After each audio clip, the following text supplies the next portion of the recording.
Napakasarap, ready in 10 minutes kapag ganitong luto ang ginawa mo. Magandang araw, pakipusuan na agad itong ating recipe. Salamat! Dahil mabilisan nga ito, kaya bacon ang gagamitin ko. Pero syempre, pwede kayong gumamit dito ng ham. At syempre, pwede rin ang pork belly. Sa mga may ayaw ng bacon, ako, paki-skip po muna itong video para po hindi kayo ma-high blood kasi hindi po talaga healthy itong bacon. Pero paminsan-minsan lang naman at saka pansahog. Kaya okay na yan. Ang sarap kaya. Etong isang repolyo ay hihiwain ko lang. Hindi masyadong kaliitan yung gagawin kong pagkakahiwa dito. Isa talaga to sa paborito kong niluluto. Lalo kapag nagmamabilis ako sa pagluluto.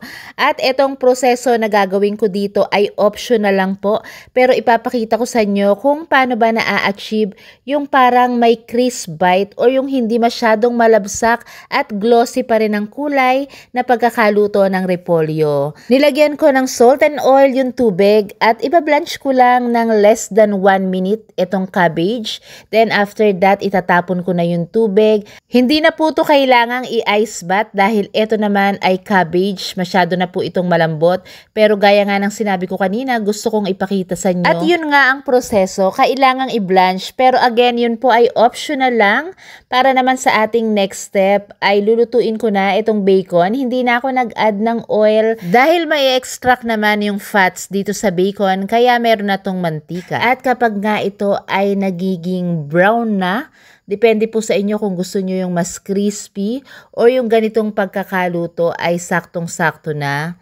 Ipupush lang natin ito sa side nitong ating kawali at igigisa ko na yung sibuyas at bawang. At habang nanonood ka ngayon ay paki-follow na rin po itong ating page. Pakilagay na rin sa comment section kung ano ba ang paborito mong luto ng repolyo. Salamat! So after nating magisa itong sibuyas at bawang, igisa na natin ang sama-sama. Timplahan na natin. Kung gusto mo ng maanghang, lagyan mo ng maraming sili.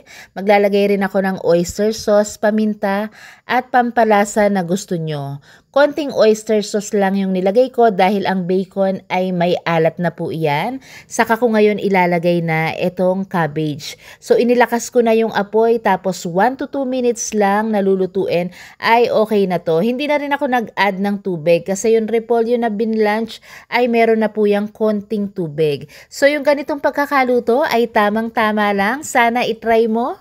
Napakasarap at super easy lang lutuin. Maraming salamat po sa panonood at mega love shout out sa inyong lahat. Hindi ko na po kayo maiisa-isa at kita-kits sa susunod na video. Bye!